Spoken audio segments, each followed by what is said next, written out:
As we've reported, Pope Leo has spent most of his life as a friar in the Order of St. Augustine. So who are the Augustinians? Their history goes back centuries. The order is named after St. Augustine, the Bishop of Hippo, who lived in the late 4th and early 5th centuries. However, they were not founded until the year 1244 by Pope Innocent IV, who united various groups of hermits to live in community. They are a mendicant order, meaning they live in common but are often moved around based on where they are needed by the universal church. In their rule, they profess to live together in harmony, being of one mind and on heart on the way to God. Joining us now for more is Dr. Chad Pecknold, professor of systematic theology at the Catholic University of America right here in Washington, D.C. Chad, thank you so much for joining us. In the Pope's first address to the world yesterday, he called himself a son of Augustine. You yourself are an expert on St. Augustine. What does this mean that the Pope identifies so heavily with this church father? Well, I think it's incredibly fitting because, we had Pope Benedict, who took the name of one of the fathers of Western monasticism, St. Benedict of Nursia, and then we had his successor take the name of another religious founder, St. Francis.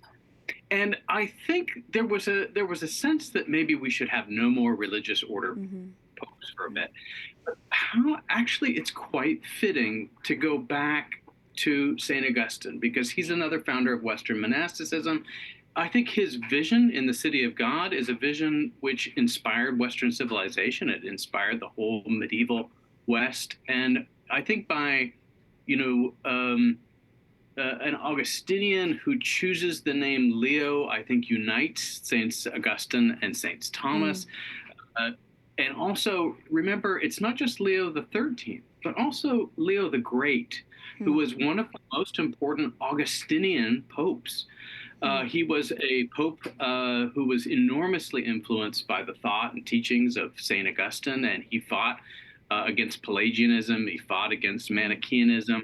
I think in this pope, we'll see both the Leonine, the 13th stress on social doctrine, but I think we'll also see a kind of contemplative vision of order, which you get from Augustine, and it's also what you get from Leo the Great, is a pope who thinks about the harmony. The tranquility of order is what the definition of peace is for St. Augustine, and what was Pope Leo XIV's first word from the Loggia.